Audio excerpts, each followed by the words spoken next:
Well, I'm no expert, but women's gymnastics is a tough sport. And this is Steve Ridger telling you I do know a little about it because I've got a granddaughter who's pretty high level in gymnastics. Now, she's not Olympic level, but she's borderline college level at 14. And if you know anything about women's gymnastics, their peak years are about 14 or 15 to about 21 or 22. So that's about all the time they have. But you know, you watch them in gymnastics and they do things that bodies just aren't designed to do. The multiple flips and turns and twists and spins. And I don't understand any of it, can't do any of it. It's really an amazing thing.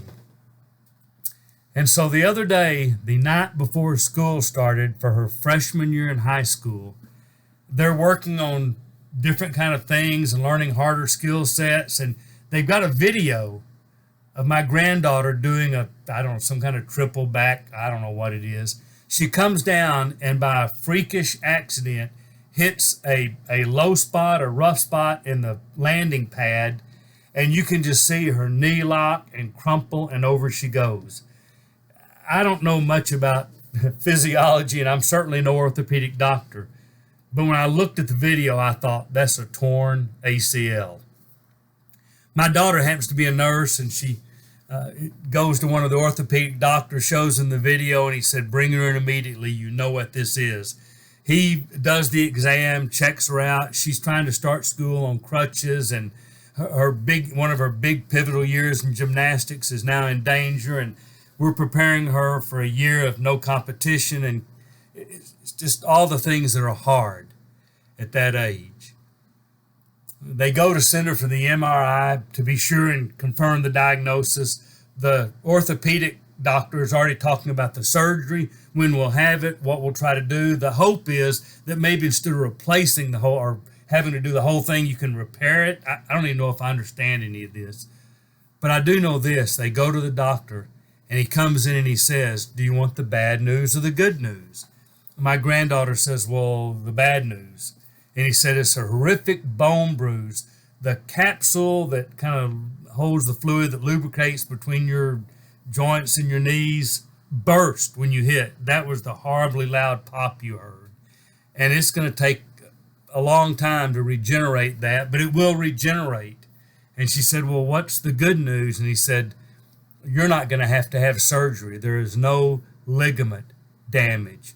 And he said, and I quote, "This has to be divine intervention." To which my daughter replied, "Well, yeah, her pops and lots of her other people have been praying lots for her healing already." Now, I tell you that story for a couple of reasons. One is my granddaughter's pretty tough, and she'll recover from this. I don't know how it'll affect her gymnastics. The doctor's not even willing yet to say when she can start again, and I don't know how this will affect her mentally, emotionally, physically. I don't know. And I do know she'll survive starting high school on crutches. She's got to spend a month with no weight on that leg, but she'll survive that. But here's what I want you to hear.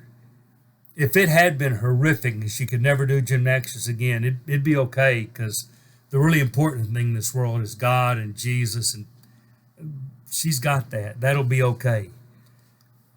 And also, I'm going to tell you, it is another one of those God stories that when you trust God and pray, first thing I texted her was Joshua 1:9.